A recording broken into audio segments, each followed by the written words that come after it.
السلام علیکم ورحمۃ اللہ وبرکاتہ۔ الاشباہ والنظائر صفحہ نمبر 299۔ تو چھٹی فصل جو ہے نکاح کے بیان میں ہے، فرماتے ہیں ادعت امرأۃ نکاحہ فانکر ولا بینۃ، کہ عورت نے کسی آدمی سے نکاح کا دعویٰ کیا، فانکر اور وہ آدمی منکر ہے، تو عورت مدعی نکاح ہے تو یہ اس کے پاس بینہ ہونا چاہیے، اور اگر بینہ نہ ہو تو شوہر کو جو ہے امام اعظم کے نزدیک قسم نہیں کھلائی جاتی ہے۔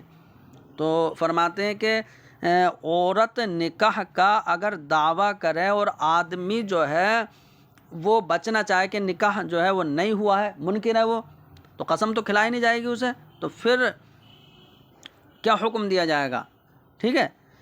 فرماتے ہیں کہ ادعت امرأۃن، عورت نے دعویٰ کیا شوہر سے نکاح کا اور وہ منکر ہے، شوہر آدمی منکر ہے، ولا بینۃ، اور جو ہے کوئی بینہ بھی نہیں ہے، ولا یمین عند الامام علیہ، اور امام اعظم کے نزدیک شوہر پر جو ہے وہ قسم بھی نہیں ہے، تو فلا یمکنہ التزوج ولا یؤمر بتطلیقها، تو یہ ہے کہ اس عورت کو نکاح کرنا جو ہے ممکن نہیں ہے۔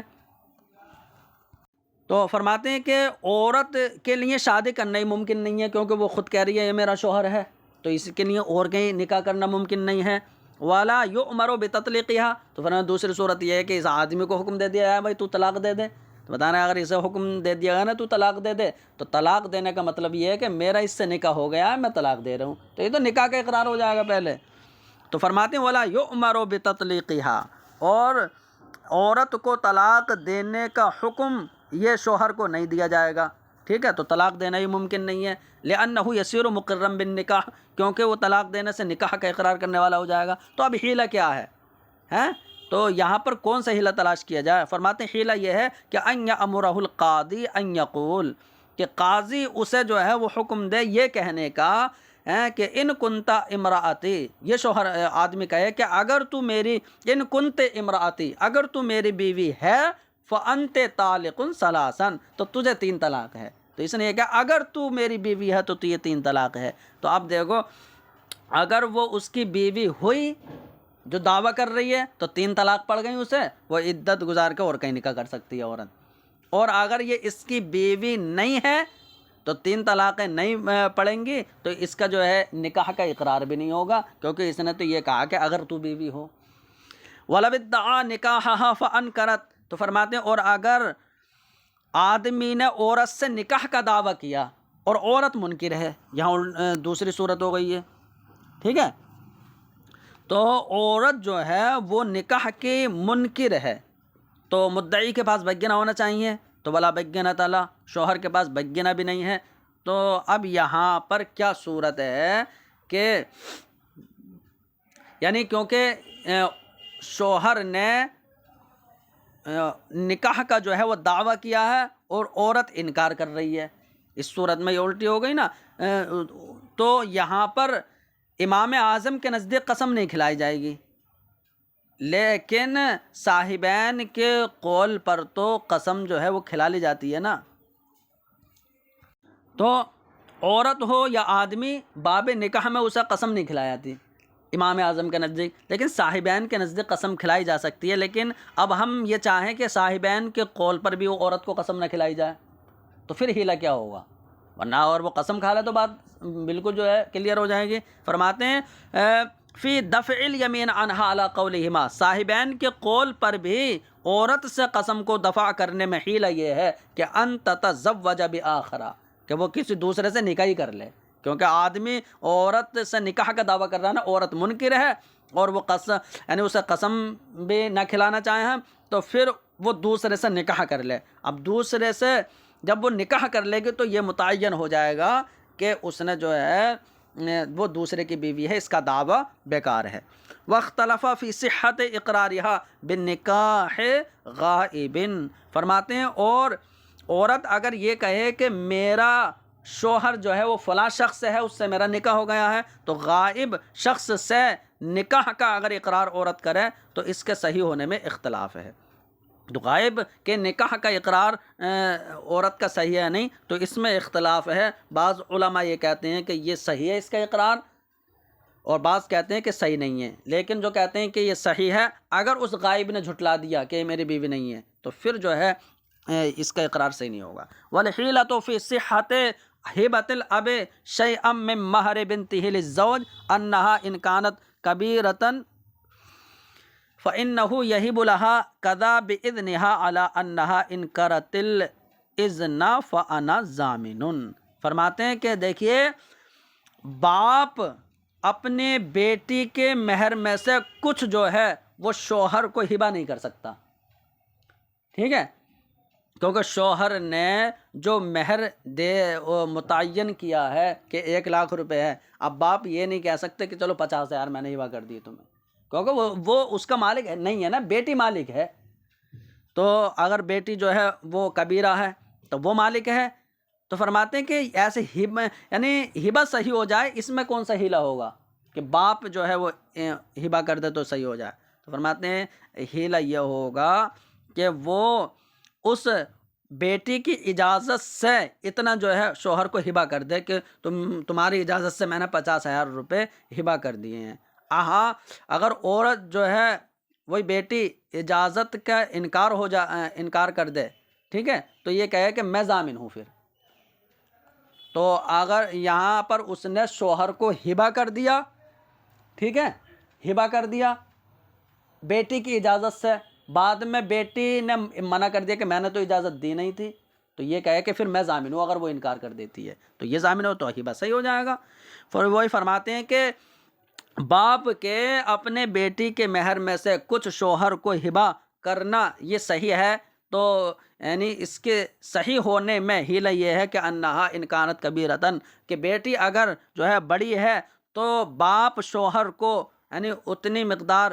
جتنا وہ ہبہ کرنا چاہتا ہے وہ ہبہ کر دے بیٹی کی اجازت سے، اس شرط پر ہبہ کرے کہ اگر بیٹی نے اجازت کا انکار کر دیا تو میں ضامن ہوں گا، فَيَصِحُّ، تو اب یہ ہبہ صحیح ہو جائے گا۔ وَإِنْ كَانَتْ صَغِيرَةً، اور اگر بیٹی صغیرہ ہو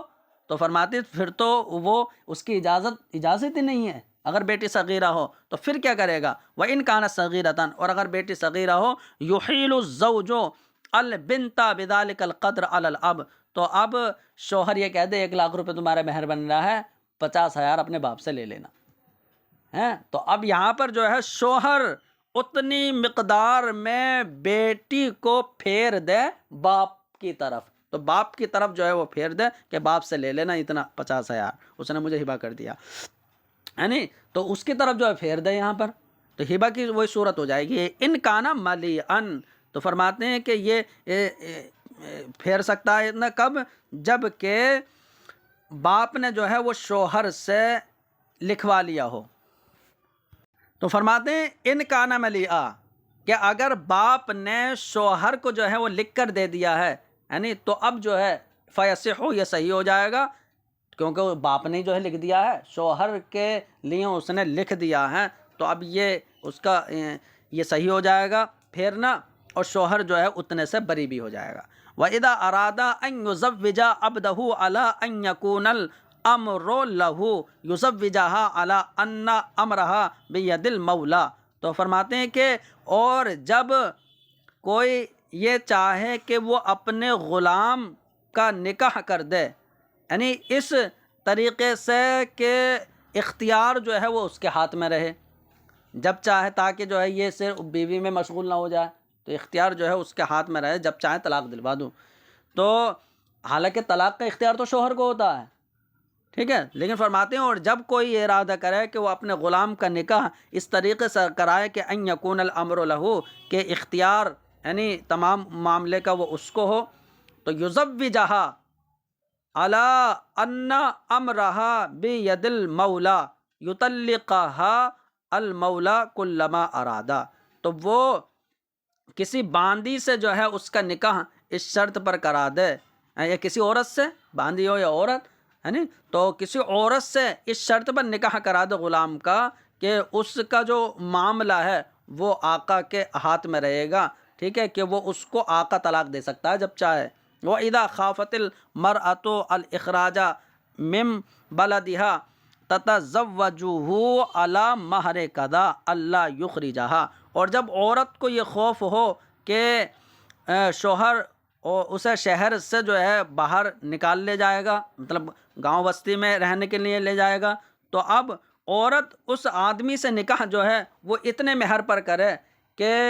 اگر تو نہیں نکالتا ہے تو اتنا مہر ہے، اور اگر نکال کے لے جائے گا تو 10 لاکھ ہے، تاکہ پھر یہ 10 لاکھ زیادہ ہو تو پھر نہ نکال کے لے جائے۔ وہی تتزوجہ علی مہر کذا، تو عورت جو ہے آدمی سے نکاح اتنے مہر پر کر لے، یعنی کہ اتنا مہر ہوگا کب، الا اللہ یخرجہا، اس شرط پر کہ وہ اس عورت کو نکال کر باہر نہ لے جائے۔ فَإِذَا أَخْرَجَهَا، اور جب وہ اس کو باہر نکال کر لے جائے گا، كَانَ لَهَا تَمَامُ مَهْرِ مِثْلِهَا، تو پھر عورت کہے کہ پھر میرا مکمل مہر مثل ہوگا، اور مکمل مہر مثل جو ہے وہ 10 لاکھ بتا دے، زیادہ کر کے بتا، تو پھر جو ہے وہ باہر نہیں لے جا پائے گا۔ او تقر لأبیہا او لولدہا بدین، یا یہ ہے کہ یا جب شوہر وہ نکالنے کا ارادہ کرے، یعنی اس نے یہ شرط نہیں لگائی تھی مذکورہ، لیکن وہ نکالنا کا ارادہ کرے، تو وہ یہ کہتے ہیں میرے باپ یا بیٹے کے میرے اوپر اتنا قرض آ رہا ہے، پہلے قرض دے دو، چلتے پھر کہیں بھی رہنے، گاؤں میں رہیں گے کہیں بھی، تو اب جو ہے وہ قرض کا اقرار کر لے، اور قرض اپنے اقرار پر جو ہے وہ گواہ بھی پیش کر دے۔ تو یہ ایسا کرتے ہیں، تو اب وہ نکالنے کا ارادہ کرے گا، تو جس کے لیے اقرار کیا ہے باپ یا بیٹا، تو وہ کہے گا پہلے پیسے دے کر جاؤ ہمارا جو آ رہے ہیں، پھر جو ہے جانا۔ وہ فرماتے ہیں او تقر لابیہا، یا عورت اپنے باپ یا بیٹے کے لیے دین کا اقرار کر لے، فاذا اراد اخراجہا، تو جب شوہر عورت کو نکالنے کا ارادہ کرے گا، منعہ المقر لہ، تو جس کے لیے اقرار کیا ہے وہ اس عورت کو روکے گا، کہے گا جب تک پیسے دے کے نہیں جاؤ گی ہم جو ہے جانے نہ دیں گے۔ تو علامہ حموی ہاشم فرماتے ہیں کہ دیکھیے یہ حیلہ جو ہے نا، یہ قاضی ابو یوسف کے قول پر تو صحیح ہے، لیکن امام محمد کے قول پر یہ صحیح نہیں ہے، کیونکہ امام محمد کے نزدیک اپنے حق میں تو دین کا اقرار صحیح ہو جائے گا، شوہر کے حق میں نہیں، اور یہاں پر شوہر کے حق میں ہو رہا ہے کہ یعنی شوہر کو دینا پڑیں گے پیسے، تو یعنی تو مقر لہو کے لیے یعنی یہ نہیں ہے کہ وہ نکلنے سے اسے روکے، یہ انہوں نے کہا ہے، تو جائز نہیں ہو یہ، اور یہ بھی ہو سکتا ہے کہ شوہر کو یہ حق ہے کہ وہ مقر لہو سے اللہ کی قسم لے لے کہ اچھا تم قسم کھانا کہ تمہارے آ بھی رہے ہیں نہیں، تو پھر اس طریقے سے قسم کھلا سکتا ہے وہ کہ ما اقرت لک بہ حق، کہ جس کا میں نے تمہارے لیے اقرار کیا ہے تو وہ حق ہے، تو ما اقرت لکی، یعنی عورت سے کہے کہ یا عورت کہے کہ جس کا میں نے تمہارے لیے اقرار کیا ہے وہ حق ہے، تو ایسے وہ قسم کھلا سکتا ہے، تو پھر تو وہ جھوٹا ثابت ہو جائے گی عورت۔ وہی فرماتے ہیں فَإِنْ خَافَ الْمُقَرَّ لَهُ أَنْ يُحَلِّفَهُ الزَّوْجُ، اور اگر مقر لہو کو یہ خوف ہو کہ شوہر اسے قسم کھلا سکتا ہے کہ ذرا قسم کھانا کہ تمہارے پیسے آ بھی رہے ہیں نہیں، تو فرماتے ہیں کہ اگر قسم کھلانے کا خوف ہو اَنَّ لَهُ عَلَيْهَا قَضَى، کہ وہ اس بات کی قسم کھلائے کہ اس کا بیوی پر جو ہے وہ اتنا آ رہا ہے، اگر قسم کھلانے کا خوف ہو تو پھر کیا کرے، فرماتے ہیں باعها بذلك المال ثيابا، تو جتنا مال یہ کہا تھا نا دین کا، تو اتنے مال کے بدلے میں وہ عورت کو جو ہے وہ کپڑا بیچ دے، تو کچھ کپڑے اس نے دے دیے کہ یہ رکھو اور میرے تم پر ادھار ہو گئے 10 لاکھ روپے، تو اب کچھ کپڑے جو ہے نا اتنے مال کے بدلے میں عورت کو بیچ دے اور وہ ادھار کر دیے اس نے۔ فَإِذَا حَلَّفَ، تو جب وہ قسم کھلائے گا، یا فَإِذَا حَلَفَ، اب بعد میں جب مقر لہو قسم کھائے گا، لا یأثم، پھر گنہگار نہیں ہوگا کیونکہ اس کا تو آ ہی رہے ہیں۔ وَالْأَوْلَىٰ أَن تَشْتَرِيَ شَيْئًا مِّمَّن تَثِقُ بِهِ أَوْ تَكْفُلُ لَهُ لِيَكُونَ عَلَىٰ قَوْلِ الْكُلِّ، فرماتے ہیں بہتر صورت یہی ہے کہ وہ قابل اعتماد شخص سے کوئی چیز جو ہے خرید لے، جیسے یہاں پر کپڑے خرید لیے، یا اس کے لیے جو ہے وہ کفیل بن جائے عورت، مطلب جو بھائی وغیرہ ہے یا باپ ہے، تو اب اس نے کوئی چیز خریدی تھی تو عورت یہ کہتا ہے اگر یہ نہ دیں تو میں دوں گی، تو کفیل بن گئی، تو اب ظاہر سے یہ تمام کا اتفاق ہے کہ جو بائع ہوتا ہے تو جس نے بیچا ہے، تو اب وہ مشتری اور جو مشتری کا کفیل ہے، تو یہ دونوں میں سے جس کو چاہے نکلنے سے روک سکتا ہے، کسی سے ہی مطالبہ کر سکتا ہے۔ تو وہ فرماتے ہیں کہ بہتر یہی صورت ہے کہ وہ قابل اعتماد سے کوئی چیز خرید لے مہنگے داموں میں، یا اس کی جو ہے کفیل بن جائے، تاکہ یہ تمام کے قول پر ہو جائے کہ اب جو ہے وہ روکے گا اسے۔ فرماتے ہیں فَإِنَّ مُحَمَّدًا، تو تمام کے قول پر اس لیے کہہ رہے ہیں ہم، اس لیے کہ امام محمد علیہ الرحمہ نے اس اقرار میں اختلاف کیا ہے، کیونکہ جو اقرار اپنے حق میں ہو وہ تو صحیح ہے، لیکن شوہر کے حق میں صحیح نہیں ہوگا۔ امام محمد کے اختلاف کی وجہ سے یہ صورت اختیار کرے۔ فرماتے ہیں ارادہ ان یتزوجھا وخیف من اولیائہا توکلہ ان یزوجھا من نفسہ ثم یقول بحضرت الشہود۔ فرماتے ہیں کہ کوئی شخص یہ چاہتا ہے کہ وہ عورت سے نکاح کر لے، تو عورت سے نکاح کرنے کا اس نے ارادہ کیا، لیکن عورت کے اولیاء سے جو ہے اسے خوف ہے، ٹھیک ہے، کہ یہ تو مار ہی ڈالیں گے کہ جہاں مل گیا کہ تو نے نکاح کیوں کیا ہے۔ تو فرماتے ہیں کہ یہاں پر کیا صورت اختیار کرے؟ تو صورت یہ اختیار کرے توکلہ، یہاں جو ہے وہ لڑکی راضی ہے تو وہ اس شخص کو وکیل بنا دے اپنے نکاح کرنے کا خود سے، تو یعنی خود اپنے سے نکاح کرنے کا وکیل بنا دے کہ تم جو ہے وہ مجھ سے جو ہے نکاح کر سکتے ہو، میں نے تمہیں وکیل بنا دیا۔ تو اب ایک ہی شخص نکاح کے دونوں طرف کا والی ہو سکتا ہے نا، تو عورت کی طرف سے جو ہے یہ وکیل ہے اور اپنا اصیل ہے، ٹھیک ہے، تو عورت کا نکاح اپنے آپ سے کر سکتا ہے۔ ثم یقول بحضرت الشہود، پھر گواہوں کی موجودگی میں اس طرح کہہ دے، یعنی اس کا نکاح اپنے آپ سے کر لے اس طریقے سے کہ اولیاء بھی اگر موجود ہوں تو انہیں بھنک نہ لگے۔ کیسے؟ تزوجت المرأة التي جعلت امرها الی بصداق، کہ میں نے اس عورت سے نکاح کر لیا جس عورت نے اپنا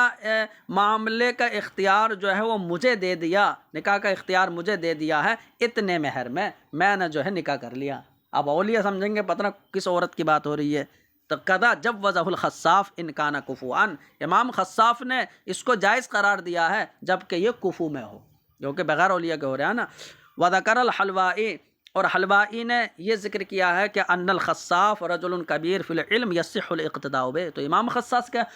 کہہ رہے ہیں کہ جائز ہے یہ اگر کفو میں ہو، تو امام خصاف یہ بہت بڑے جو ہے علم والے شخص ہیں کہ جن کی پیروی صحیح ہے، ان کے اقتداء صحیح ہے، ٹھیک ہے۔ تو یہ کہنے کی حاجت کیوں پیش آئی امام حلوائی کو کہ امام خصاف جو ہے وہ بہت بڑے عالم دین ہیں، ان کی پیروی صحیح ہے؟ پتہ نہیں، اس لیے کہ کچھ لوگوں نے یہ کہہ دیا ہمارے مشائخ میں سے کہ اس قدر معرفت جو ہے وہ، اس قدر کی معرفت جو ہے وہ تعریف نہیں ہوگی، یہ جو ہے تعریف نہیں ہے کہ عورت سے جو ہے نکاح ہو رہا ہے، لیکن فرماتے ہیں کہ عورت کی تعریف میں، عورت کی پہچان میں صرف اس قدر پر اکتفا کرنا عورت سے نکاح جائز ہونے کے لیے یہ کافی ہے، تو اس میں اقتداء صحیح ہے، ٹھیک ہے، بہت زیادہ معرفت ضروری نہیں ہے۔ فرماتے ہیں وَلَوِ ادَّعَتْ عَلَيْهِ مَهْرُهَا، فرماتے ہیں اور اگر عورت نے دعویٰ کیا یعنی کہ شوہر پر اس کا مہر ہے، تو اس کی صورت کیا بنے گی؟ تو صورت یہ ہے کہ کسی شخص نے عورت سے نکاح 100 دینار پر کر لیا تھا اور مہر جو ہے وہ باپ کو دے دیا، یا عورت نے جس کو قبضہ کرنے کی اجازت دی تھی یعنی عورت کی طرف سے وہ اسے دے دیا، پھر عورت نے شوہر سے مہر کا مطالبہ کیا، لاؤ بھائی ہمارا مہر، تو اب عورت اس سے کہا کہ تمہارے باپ کو دے تو دیا، یا وہ تم نے جس سے قبضہ کرایا تھا اسے دے تو دیا، اب عورت منکر ہو گئی۔ اب شوہر کو یہ ڈر ہے کہ اگر قاضی کے پاس اس نے مہر کا اقرار کر دیا یعنی تو اب وہ قاضی اس پر لازم کر دے گا، تو اب اور بات جو ہے عورت کی معتبر ہوگی، اس لیے یعنی کیا کیا جائے، تو حیلہ کیا ہے؟ فرماتے ہیں وَلَوِ ادَّعَتْ عَلَيْهِ مَهْرُهَا، اور اگر عورت نے دعویٰ کر دیا کہ شوہر پر اس کا جو ہے مہر ہے، وَكَانَ قَدْ دَفَعَهُ إِلَىٰ أَبِيهَا، اور شوہر مہر دے چکا ہے باپ کو، وَخَافَ انکارها، اور اسے عورت کے انکار کا خوف ہے، تو يُنْكِرُ أَصْلَ النِّكَاحِ، تو وہ اصل نکاح کا انکار کر دے، میں نے نکاح کیا ہی نہیں ہے۔ تو فرماتے ہیں یہاں پر ڈر یہ ہے کہ عورت کہے گا اچھا قسم کھانا کہ نکاح نہیں ہوا ہے، تو اب عورت جو ہے وہ قسم کھلا سکتی ہے، تو فرماتے ہیں اس کے لیے قسم کھانا بھی جائز ہے، کیونکہ یہاں یہ مظلوم ہو رہا ہے اور میں نے قسم کھا لے کہ میں نے اس عورت سے نکاح نہیں کیا ہے، ٹھیک ہے، اور یہ مراد لے لے آج نہیں کیا ہے بلکہ پہلے کیا تھا، تو یہ ہے وجاز لہ الحلف، اور اس شوہر کے لیے قسم کھانے بھی جائز ہے کہ ان ما تزوجہا علی قضا، یہ ہونا چاہیے کہ یعنی وہ یہ قسم کھا لے کہ اس عورت سے نکاح نہیں کیا ہے اتنے مہر پر، قاصدن الیوم، اور آج کا قصد کرتے ہوئے، یعنی مراد یہ لے لے کہ آج جو ہے اپنے دل میں نیت کر لے آج نکاح نہیں کیا ہے، ٹھیک ہے، یہ کہے کہ دوسرے شہر کی نیت کر لے جس میں نکاح ہوا نا، اس کے علاوہ کسی دوسرے شہر کی نیت کر لے کہ اس شہر میں نکاح نہیں کیا ہے۔ والاعتبار لنیتہ حیث کان مظلوما، فرماتے ہیں اور اعتبار شوہر کی نیت کا ہو جائے گا کیونکہ وہ مظلوم ہے۔ فرماتے ہیں کہ اب مسئلہ یہ ہے کہ کسی نے یہ قسم کھا لی کہ لا یتزوجو، کہ وہ نکاح نہیں کرے گا، اب بعد میں جو ہے نکاح کی حاجت ہوئی تو پھر حیلہ کیا ہے؟ فالحیلۃ ان یزوجہ فضولی، تو اب حیلہ یہ ہے کہ کوئی فضولی شخص جو ہے وہ اس کا جو ہے وہ نکاح کرا دے، تو وہ فضولی شخص جو ہے وہ اس کا نکاح کرا دے، وَيُجِيزُهُ بِالْفِعْلِ، اور یہ قول کے ذریعے اسے اجازت نہ دے بلکہ قول کے ذریعے اجازت تو جو ہے دینے سے حانث ہو جائے گا، اس لیے یہ فعل کے ذریعے جو ہے وہ اجازت دے دے، ٹھیک ہے۔ تو فرماتے ہیں کہ فعل کے ذریعے اجازت دے گا تو حانث نہیں ہوگا، اس لیے کہ جس پر قسم کھائی ہے اس نے وہ تو نکاح کرنا نا، شادی کرنا، اور یہ شادی کرنا تبھی پایا جائے گا جبکہ خود عقد کرے، یا یعنی خود قول سے اجازت دے تو اس میں بھی جو ہے یہ عقد ہو جائے گا، لیکن فعل کے ذریعے اجازت جیسے کہ مہر بھیجوا دیا، یا جیسی جو ہے کوئی چیز مہر بھیجوا دیا، یا کچھ مہر بھیجوا دیا، تو اب یہاں پر جو ہے اس کی فعل کی اجازت ہو جائے گی فعل کے ذریعے، اس لیے یہ حانث نہ ہوگا۔ وہی فرماتے ہیں وَيُجِيزُهُ بِالْفِعْلِ، وہ فعل کے ذریعے اسے نافذ کر دے۔ وَكَذَا لَا يَتَزَوَّجُ، اور اسی طرح اگر عورت نے قسم کھا لی کہ وہ نکاح نہیں کرے گی تب بھی جو ہے وہ ایسے کرے کہ ہاں نکاح نہ کرے گی، یہ عورت نے قسم کھا لی تو اب جو ہے کوئی فضولی اس کا نکاح کرا دے اور پھر جو ہے وہ فعل کے ذریعے جو ہے وہ اجازت دے دے، ٹھیک ہے۔ ہاں تو فعل کے ذریعے اجازت کیسی کہ یہ تو مہر دے گی نہیں بلکہ جو ہے یہ مہر پر قبضہ کر لے، تو یہ ہو جائے گا۔ وَلَوْ حَلَفَ لَا يُزَوِّجُ بِنْتَهُ، اور اگر قسم یہ کھائے کہ یہ اپنی بیٹی کا جو ہے وہ نکاح نہیں کرے گا، یہ قسم کھا لی کہ اپنی بیٹی کا نکاح نہیں کرے گا، تو فرماتے ہیں کہ فَزَوَّجَهَا فُضُولِيٌّ، تو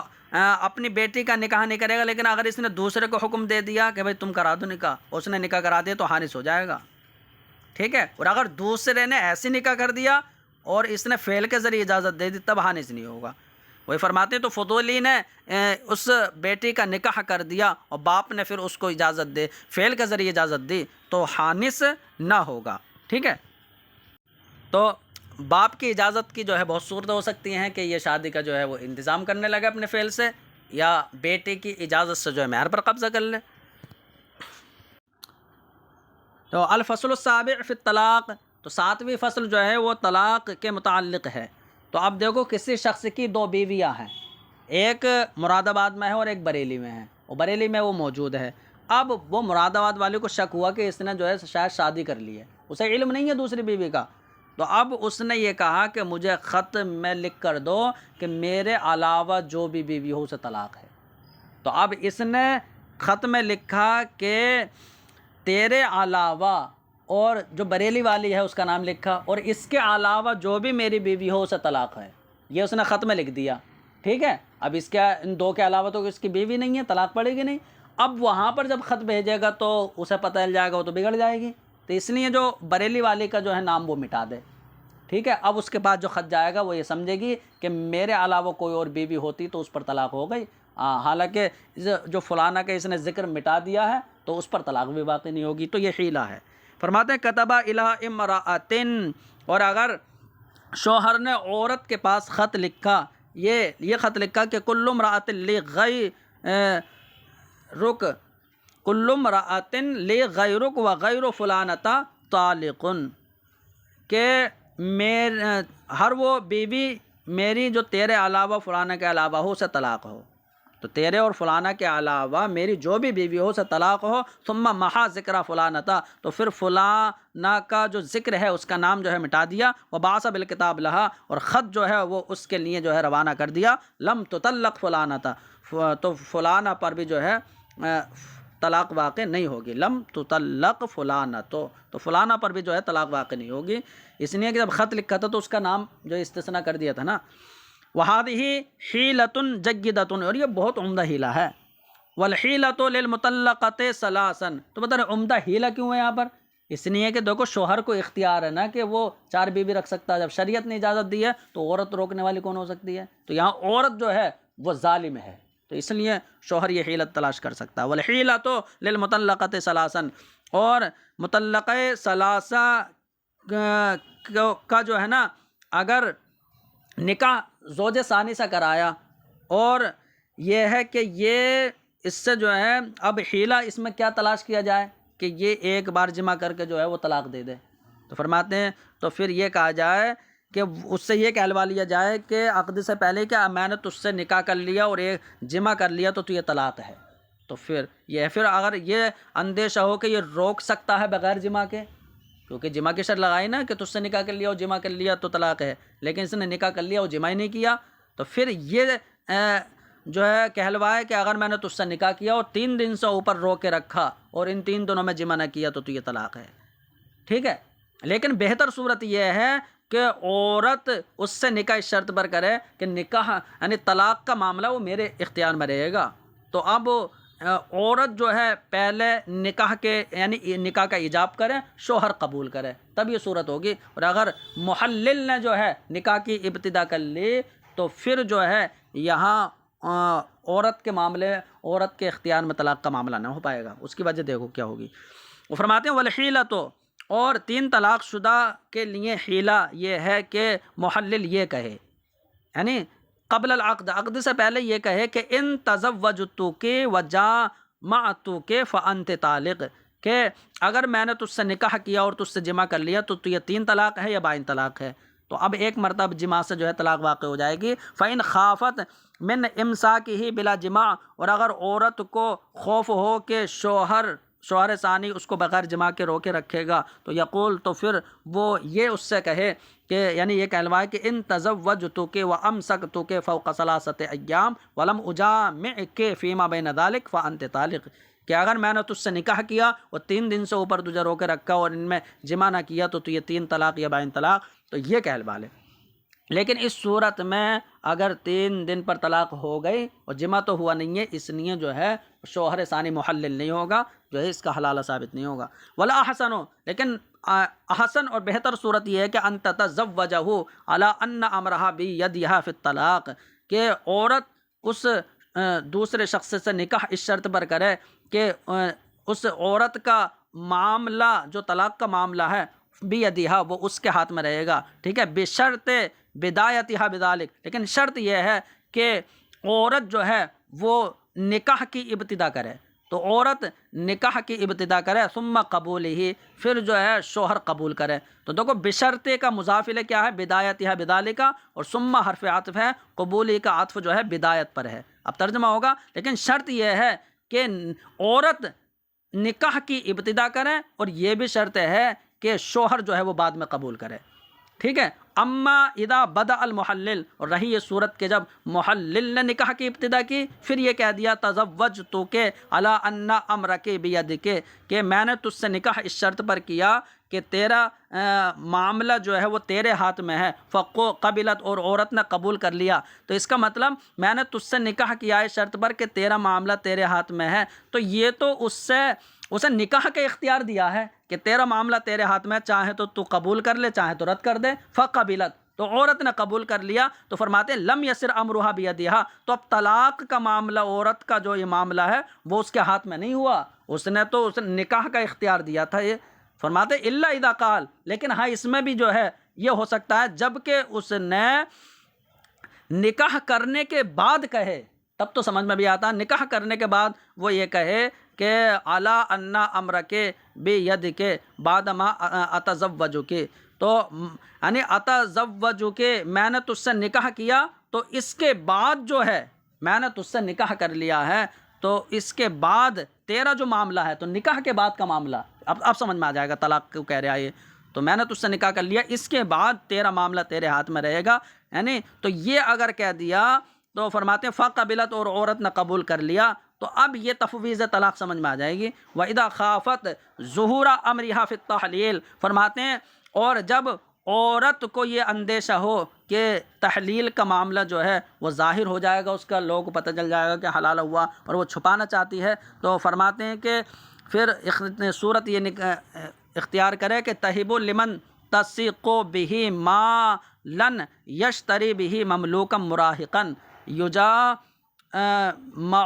مثلہ، تو فرماتے ہیں کہ عورت جو ہے قابل اعتماد شخص کو کوئی کچھ مال جو ہے وہ ہبہ کر دے، تو کچھ مال جو ہے ہبہ کر دیا، جس کے ذریعے جو ہے وہ مملوک غلام جو ہے وہ خرید دے، ٹھیک ہے۔ اب اسے تو جو ہے ہبہ کر دیے اتنے پیسے قابل اعتماد شخص کو، اب اس نے مراہق غلام جو ہے وہ خرید دیا، تو آپ ظاہر سے بات ہے خرید کے عورت کو جو ہے وہ دے دیا، تو عورت کی ملکیت نہیں ہوگی وہ، کیوں؟ کیونکہ اس نے تو ہبہ کیا تھا وہ مال، تو اس کا جو ہے خرید کر جو ہے مملوک غلام وہ اس کو دے دیا، اب اس نے جو اس سے نکاح کر لیا، تو فرماتے کیسا غلام ہونا چاہیے مراہق غلام، یجامع مثلہ، کہ جس غلام یعنی سے نکاح جمع کیا جا سکتا ہو، تو اس جیسے سے جمع کیا جا سکتا ہو ایسا خرید کر دے دے، ثم یزوجھا منہ، پھر اس عورت کا نکاح اس غلام سے کرا دے، کیونکہ وہ اس کا تو غلام ہے، تو اپنے غلام کا نکاح اس عورت سے کرا دے، فَإِذَا دَخَلَ بِهَا، تو جب وہ اس عورت سے دخول کر لے، وَهَبَهُ مِنْهَا، تو اب وہ آدمی اس عورت کو ہبہ کر دے، تو ظاہر سے تو اب اس نے اس غلام کو اس عورت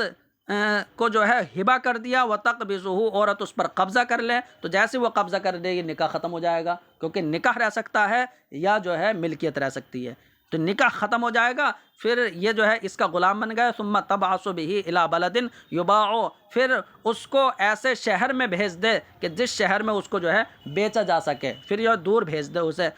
لیکن فرماتے ہیں وَنُّذِرَ فِيهَا بِأَنَّ الْعَبْدَ لَيْسَ بِكُفُوٍ، لیکن اس میں یہ نظر پیش کی گئی ہے کہ غلام جو ہے وہ کفو نہیں ہوتا ہے، اس لیے جو ہے یہاں پر اس غلام سے نکاح کیسا ہو جائے گا، لیکن اسے اگر اس پر محمول کر لیا جائے کہ ولی راضی ہے یا عورت کو کوئی ولی نہیں تھا، تب صحیح ہو جائے گا، وَيُمْكِنُ حَمْلُهُ، لیکن اس کو محمول کرنا ممکن ہے ولی کی رضامندی پر یا اس صورت پر کہ أَنَّهَا لَا وَلِيَّ لَهَا، کہ عورت کا کوئی ولی نہیں ہے۔